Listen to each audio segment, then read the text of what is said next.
7월 12일 북한 뉴스 브리핑 시작하겠습니다. 오늘은 주말 내내 이 통일부 폐지 논란으로 계속해서 정치권에서 굉장한 설전이 이어졌었는데 이 통일부 폐지 문제에 대해서 좀 살펴보도록 하겠습니다. 국민의힘 이준석 대표가 작은 정부론 입장에서 이 통일부 폐지 의견을 냈고요. 여기에 대해서 이인영 통일부 장관을 비롯한 여권의 이 대선 주자들이 다들 반대 의견을 내고 있어요. 예, 먼저 여성가족부 폐지 주장이 국민의힘에서 나왔죠. 네. 하태경 의원, 유승민 의원, 대권 주자들이 말을 먼저 꺼냈고 네. 부처 명칭에 맞는 기능이 없다 뭐 이런 의견이었는데 여기에 이준석 대표가 한 발 더 나가서 통일부도 하는 일이 없지 않냐 네. 이런 주장을 했어요. 네. 사실 통일부의 시작은 1969년으로 거슬러 올라갑니다. 네. 국토통일원이라는 명칭으로 시작을 했는데 아주 작은 조직으로요. 사실은 통일을 뭐 추진한다 이런 것보다는 네. 통일이 되면 if 이런 가정하에 네.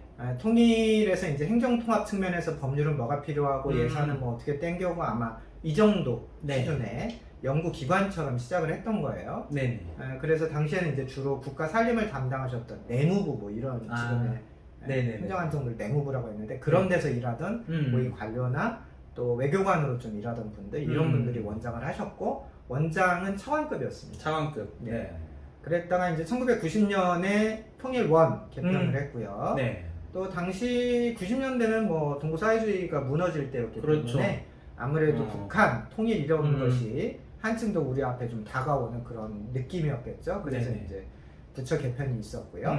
현재 통일부 네. 또 부장관 뭐 네네. 이런 것은 1998년 김대중 정부 출범 때 이렇게 조직 개편을 한 겁니다. 네. 98년이면 사실은 그때는 이제 북한이 곧 망할 것 같은 그런 맞아요. 공감대가 우리 사회에 널리 퍼져 네네. 있었거든요. 1995년에 김일성이 죽었죠. 네. 이후에 식량 사태 터졌죠. 그렇죠. 또 대량하사, 대량탈북 뭐 이런 것들이 북한을 상징하는 키워드였기 때문에 네. 당시에는 북한이 곧 망할 것 같은데 어떻게 수습할 거냐, 또 그렇게 어떻게 통일할 거냐 이런 것에 대해서 네. 좀 우리가 이제 발등에 불이 떨어진 그런 느낌이었어요. 그런데 네. 한편에서는 또 IMF가 터졌잖아요. 그렇죠. DJ 정부 초반에. 그래서 그래서 이제 그 북한을 망한 북한을 우리가 떠안는 거에 대해서 우리 국민적 정서도 굉장히 이제 불안감이나 거부감이 많았었고요. 네네네. 그래서 결국 이제 김대중 정부는 김정일 정권을 살려놓고 살려놓고 그러니까 덜 망한 북한을 우리가 이제 통일한다 뭐 이 정도의 로드맵을 그리고 있었는데 네. 그런 사회적 분위기 때문에 뭐 당시에는 진보라고 하는 분들 중에서도 뭐 북한 사람 굶어 죽는다는 거 알겠는데 우리 여기에서 뭐 IMF 실업으로 대량 해고로 길바닥에 나앉은 우리 국민들은 어떻게 할 거냐 그렇죠. 이런 식의 얘기를 진보에서도 뭐 아주 당당하게 하던 때였기 때문에 당시에는 그 북한 리스크 이런 거를 생각을 하면서 통일부를 조금 키워놓은 그런 느낌이 있었죠. 네, 이제 이런 통일부를 놓고 대통령 선거가 있을 때마다 통일부가 필요하냐 아니면 없애야 되냐 뭐 이런 논란들이 계속 생기고 있는데 왜 생기는 걸까요? 예, 일단 우리가 통일이라고 하면 간단하게만 말씀을 드리면 네네. 통일을 준비하는 시기가 있고 통일이 실행되는 시기 이렇게 나눠볼 수 있습니다. 그렇죠, 그렇죠. 그리고 또 통일을 누구랑 할 거냐라는 측면에서 보면 우리가 이제 북한 주민들과 통일을 하는 거죠. 또 북한 정권은 통일을 찬성할 수도 있고 반대하거나 막을 수도 있기 때문에 네. 저희가 이제 생각해야 될 게 통일의 지금이 준비기냐 실행기냐 이 문제와 북한 정권이 통일을 찬성하고 있느냐 반대하고 있느냐. 네. 그러니까 통일이 반대하고 있을 때 북한 주민들과 북한 정권을 어떻게 나누어서 상대할 거냐. 네. 자, 이런 걸로 이제 통일에 대한 개념을 축소, 구체화 시켜볼 수 있습니다. 네. 사실 통일 실행기 때는 네. 통일부가 필요가 없어져요. 오, 왜요? 이게 왜 그런 역설이 생기냐면 이 통일 실행이라는 것은 대한민국 건국 이후에 네. 최대의 국책 사업이기 때문에 그렇죠. 그때는 뭐 정부, 국회, 대법원, 대한민국 모든 공조직이 다 뛰어들고 또 우리 시민사회 또 우리 국민들 한 사람 한 사람이 다 여기에 이제 힘을 모아야 되는 때이기 때문에 그렇죠, 그렇죠. 뭐 일개 통일부 정부 부처가 이걸 주도할 수는 없고요. 청와대가 컨트롤 타워가 되어서 우리 국가 역량을 총 집중을 해야 됩니다. 네. 그래서 그때는 오히려 통일부라는 그런 게 오히려 의미가 좀 퇴색이 되고 네. 결국 이제 남는 것은 통일 준비기에 네네. 뭐 북한 네네. 주민과 북한 정권을 어떻게 이제 상대해야 되느냐, 관리해야 되느냐 이 문제가 남는데요. 네네. 먼저 이제 북한 주민에 네. 대해서만 좀 살펴보면 북한 주민들을 우리 정부가 우리 국가 차원에서 이제 상대하는 대표적인 게 북한 주민들을 지원하고 돕는 것과 네네. 그렇죠. 또 인권 개선 이 두 가지가 이제 음. 국제사회에 표준화된 상식입니다. 네네. 그런데 이제 이 정부 들어서 이제 북한 주민들에 대한 지원은 네. 이제 김정은이 맡고 있으니까 못 하고 있는 거고요. 그렇죠. 이제 북한 인권 개선은 김정은이 싫어하니까 또 안 하고 있어요. 그래서 북한 인권 개선 뭐 몇 가지만 말씀드리면 동해안에서 귀순하려고 했던 북한 사람 2명, 네. 너네 북한에서 죄짓고 왔다며 이러면서 다시 돌려보냈습니다. 그렇죠. 예, 또 그 탈북민들이 네. 북한 뭐 정보 자유화해서 우리 대북전단 날리겠다 하니까 법을 만들어서 불법화시켜서 처벌하겠다 이렇게 만들었고요. 북한 인권 운동하는 NGO들 뭐 감사한다 네. 이런 식으로 모욕 주고 그렇죠. 또 해외에 떠돌고 있는 탈북자들을 뭐 한국으로 데려오는 일 이런 것들도 현재 통일부에서는 자신들의 업무로 이렇게 배제하고 있습니다. 네. 그러다 보니까 이제 북한 주민들과 상대하는 일은 성적표가 그 정도밖에 안 되고 그러면 이제 뭐 북한 정부 김정은 정권과 밀당은 뭐 잘하고 있느냐 이 부분을 살펴봐야 되는데 네. 예를 들면 북한 정권을 상대해서 네. 그 결과는 네. 결국은 우리 국민이 원하는 것을 진행시키는 거거든요. 그렇죠. 그렇죠. 예를 들면 이산가족 상봉 네. 이번 정부 들어서 전혀 진척이 없고요. 네. 또 국군포로 생사 확인 또 북한의 총격에 죽어나간 우리 국민들이 겪었던 그 사건에 대한 진상 규명, 네. 유가족들에 대한 어떤 해명 이런 것들도 뭐 시도가 전혀 안 되고 있고요. 그래서 결국 그럼 뭐 핵개발, 무력 도발 이런 것들은 또 잘 컨트롤이 되냐라고 하면 또 그런 것도 아니고. 네. 그래서 뭐 이번 정부 들어서 김정은이 뭐 핵실험 할 거 다 했고요. 네. 미사일 쏠 거 다 쏘고 있고 그렇죠. 또 우리 정부한테 뭐 험한 얘기 할 말 다 하고 있습니다. 네. 그러다 보니까 통일부는 뭘 하고 있느냐? 이인영 장관 최근에 이제 언론에 나오시는 동향을 보면 뭐 네. 평화 세미나를 참석해서 축사하셨다, 네. 뭐 비밀장 집에 뭐 걷기 행사에 참여하셨다, 또 뭐 친여 성향의 조직들이 참여해서 무슨 협약 만들어 주세요 이런 거 언론 행사 이런 거 나가셨다 이런 것들만 이제 계속 나가다 보니까 정작 북한 정권을 관리하면서 얻어야 되는 중장기적인 그런 진도들은 전혀 못 빼고 그러다 보니까 이제 또 통일부가 하는 일이 뭐냐 이런 문제 제기가 나오는 것 같습니다. 뭐 이제 앞서 통일 준비와 관련된 논란들이 좀 많았는데 이걸 좀 정리를 해주셨는데 그렇다면 이제 뭐 통일부가 식량 지원도 하겠다, 코로나 지원도 하겠다, 뭐 우리 대화 좀 하자에서 북한에 노크를 계속 하고 있잖아요. 이런 것들도 좀 일을 했다고 인정을 해줘야 되는 부분 아닌가요? 예, 뭐 일면 네. 일리가 있는 말씀이신데요. 네. 지금은 이제 통일을 준비해야 되는 시기이기 때문에 네네. 그런데 문제는 김정은이 협조하고 있지 않잖아요. 그렇죠. 통일을 전혀. 하겠다는데 전혀 협조적인 태도도 보이지 않고 당장의 남북관계 개선에서도 이제 뭐 남한 패싱 이런 네네. 작전을 계속 쓰고 있기 때문에 그렇다면은 지금은 당장 네. 통일부가 하는 일, 할 수 있는 일이 없는 거 아니야? 이런 딜레마에 또 빠지게 돼요. 그렇죠. 그래서 사실은 통일 준비 시기에는 우리의 통일부를 그냥 북한 정권 관리부, 북한부 이렇게 불러도 내용상으로는 틀리지가 않습니다. 그래서 북한 정권을 우리가 생각하는 방향, 우리 국민들이 원하는 방향으로 이렇게 견인해 오는 것 이런 정치적 역할이 이제 통일부의 핵심 역할이다라고 볼 수 있는데 네. 현재 정세 상황이나 또 통일부가 선택하고 있는 자신들의 업무, 롤 네. 이런 것들을 보면 뭐 이런 것과 전혀 맞지가 않고요. 네. 문재인 정부 지금 4년 넘어서 뭐 5년 이제 말기로 가고 그렇죠. 있는데 사실 문 대통령께서 김정은과 대화를 위해서 많은 노력을 하셨고 애를 많이 쓰셨잖아요. 네. 또 평창 올림픽 때 돈도 많이 그랬죠. 썼고 또 뭐 단일팀 만든다고 해서 뭐 우리 국대 선수들 자리까지도 좀 이렇게 빼고 뭐 그런 노력을 많이 했는데도 얻게 되는 성적표가 없다 보니까 없죠.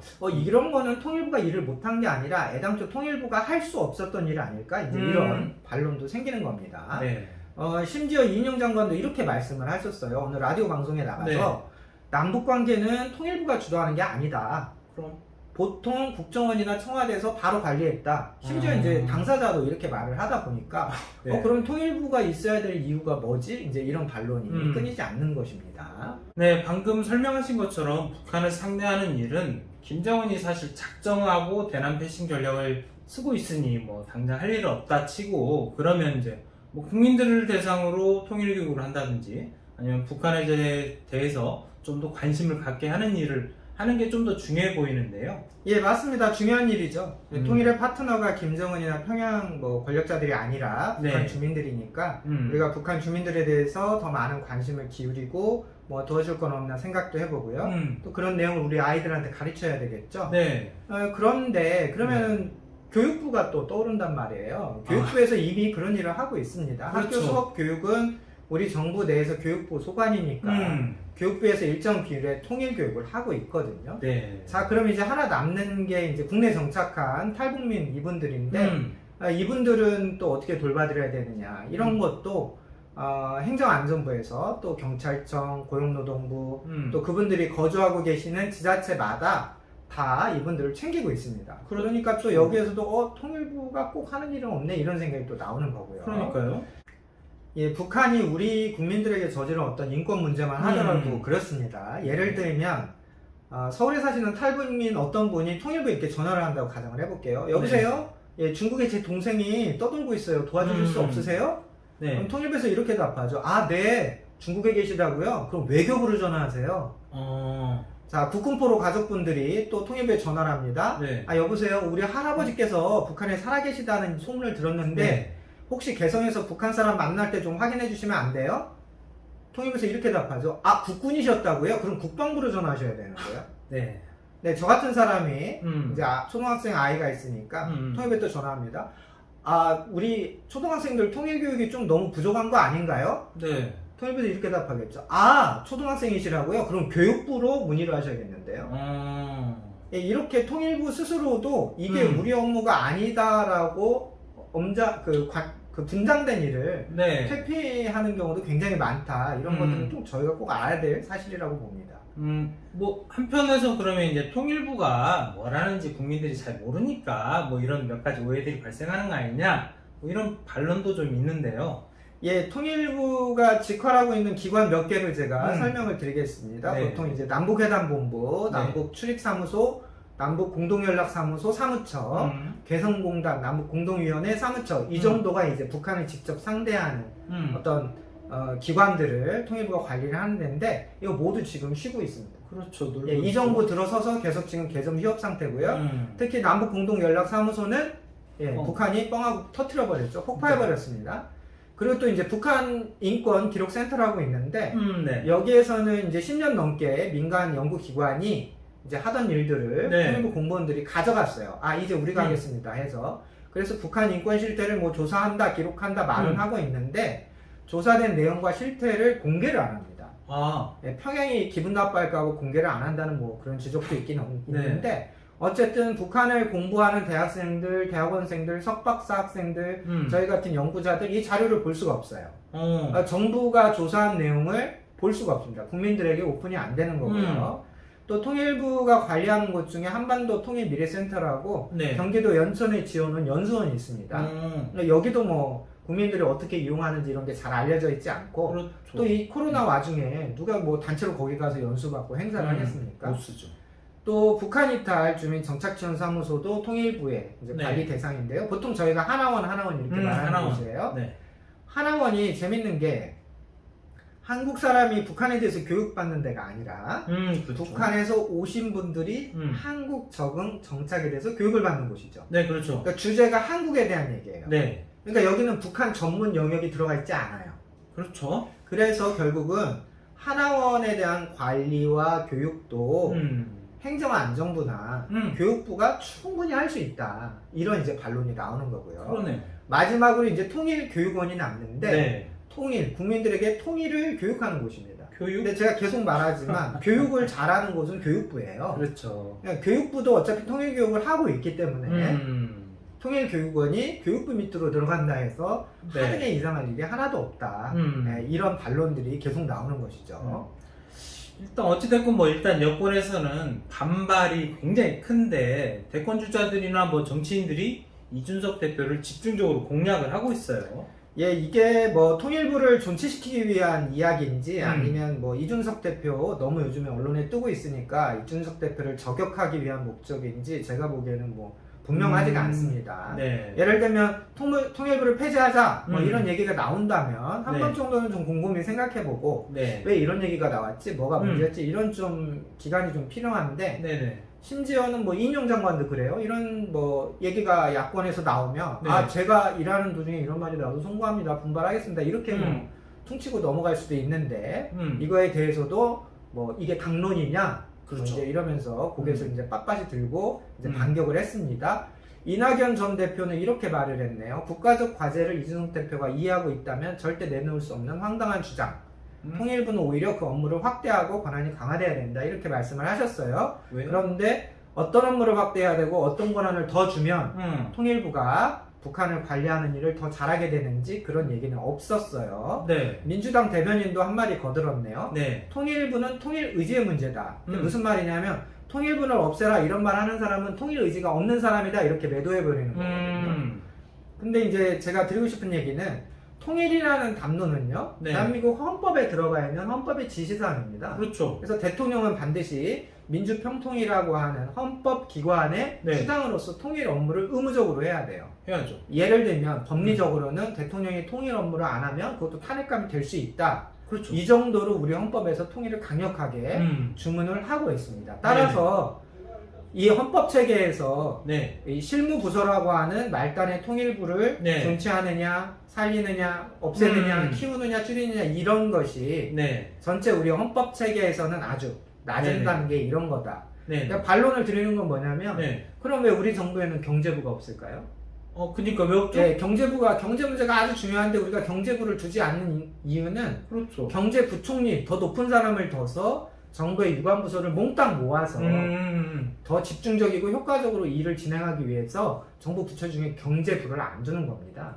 네. 이렇게 말을 뒤집어 보면 통일부를 두는 게 통일의 의지가 있는 거고, 통일부를 안 두면 통일의 의지가 없는 거고, 이런 것은 너무 단편적인 정치 공세 아니냐, 이런 생각이 들고요. 네. 끝으로 김남국 의원도 한마디 하셨어요. 네. 이준석 대표가 깊이 생각하고 한 말은 아닌 것 같다. 이렇게 말을 하셨는데 네. 이런 얘기는 본인이 더 자주 듣는 말 아닌가요? 그렇죠. 이분은 예전에 부동산 얘기 나올 때 네. 여기가 북한이냐는 말이 나올 정도로 다주택자 확실히 때려잡아야 한다, 이런 진짜 망언을 하셨던 분인데 적어도 북한에 대해서는 좀 한 번 네. 정도 생각하시고 발언하시는 게 좋을 것 같습니다. 네, 계속해서 나오는 이 통일부 폐지론, 앞으로 정치권에서 어떻게 다뤄질지 궁금한데요. 예, 사실 통일부 폐지론은 MB 정부 출범 전후에도 있었습니다. 당시 여론을 좀 물리치고 MB가 네. 단독으로 통일부 존치시켰어요. 그러는 바람에 이제 여기까지 또 묻고 묵힌 얘기가 흘러왔는데, 네. 일단 여당 차원에서는 이 문제에 대한 좀 건전한 검토나 평가는 좀 불가능한 상황이고요. 왜냐하면 그 국회의원이라면 일단 국민을 대리해서 정부를 감시하는 역할이기 때문에 그렇죠. 정부가 뭘 한다 했을 때는 좀 비판적인 시각에서 접근을 해주셔야 되는데 특히 이번 정부, 이번 여권, 이번 여당 의원들은 청와대가 뭘 하기만 하면 본인들이 그걸 비판적으로 검토하시는 게 아니고 홍보를 자처하는 네, 홍보대사죠. 그런 역할을 많이 하시기 때문에 네. 사실 문재인 대통령이 얼마나 뭐 고생을 많이 하셨습니까? 애를 많이 그렇죠. 쓰셨죠, 남북관계 네네. 개선을 위해서. 음. 그래도 뭐가 잘못됐는지, 통일부가 그거를 어느 만큼 했고 뭔가 부족했는지 이런 걸 좀 살펴야 되는데 그렇죠. 여권에서는 뭐 그런 기류가 나오기는 거의 불가능하다고 보고요. 야당에서도 좀 아쉬움이 많습니다. 네. 그래서 야당에서도 어떤 정부나 우리 국정 운영에 대해서 어떤 기본 철학이나 이런 것들이 좀 많이 약해졌고, 그렇죠. 또 기본 개념이나 이게 절차를 모르시는 분들 있잖아요. 오죽하면 뭐 당대표가 엑셀 못하는 사람은 직업 정치는 하면 안 된다, 이런 말을 할 정도겠어요. 네. 그래서 일부 뭐 야권의 국민의힘 어떤 분들은 왜 괜히 이준석 대표는 긁어부스럼 만드느냐, 이런 정도의 좀 답답한 얘기를 하시는 게 있는데, 네. 이런 것들을 좀 당론으로 잘 검토해야 할 시점에 왔고, 그것이 이제 야당의 역할이다, 여당이 못하고 있기 때문에 야당이라도 해야 된다, 이런 생각을 좀 하셨으면 그렇죠. 좋겠고요. 종합적으로는 이번에 좀 우리 사회가 이 통일 문제, 또 네. 통일부, 우리 또 국정의 문제에 대해서 종합적으로 토론해보고 좀 냉정하게 판단하는 기회가 되기를 좀 바랍니다. 그런 것들이 저희가 이런 컨텐츠를 만드는 이유다. 그래서 누구의 의견을 뭐 지지하고 누구의 의견을 반대하고 이러는 것이 아니라, 네. 통일과 통일부 관련 담론들이 또 국민의 공감대와 지지를 얻기 위해서 네네. 한 번쯤은 정말 확 열어놓고 다 따져보고 논쟁을 거쳐야 되는 것 아니냐, 이 정도로 저희 의견 말씀드리겠습니다. 네, 북한 문제에 대해서 궁금하신 점이 있다면 댓글로 달아주십시오. 저희가 충분히 좋은 콘텐츠를 만들어서 여러분들에게 보여드리도록 하겠습니다. 네, 오늘 북한 뉴스 브리핑은 여기까지입니다. 감사합니다.